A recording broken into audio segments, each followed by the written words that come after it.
وكذلك أنزلناه قرآنا عربيا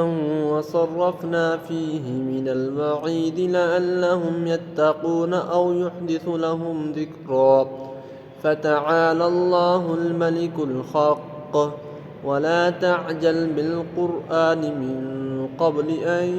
يقضى إليك وحيه وقل رب زدني علما ولقد عهدنا إلى آدم من قبل فنسي ولم نجد له عزما وإذ قلنا للملائكة اسجدوا لآدم فسجدوا إلا إبليس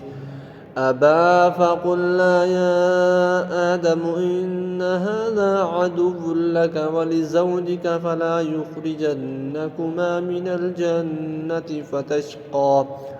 إن لك ألا تجوع فيها ولا تعرى وأنك لا تظمأ فيها ولا تضحى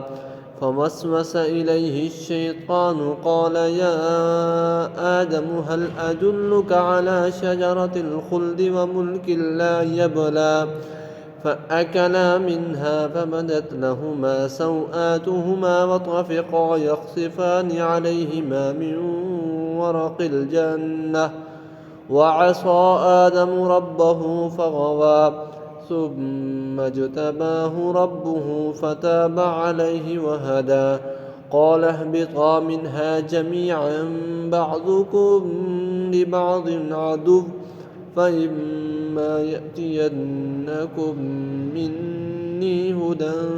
فمن اتبع هداي فلا يضل ولا يشقى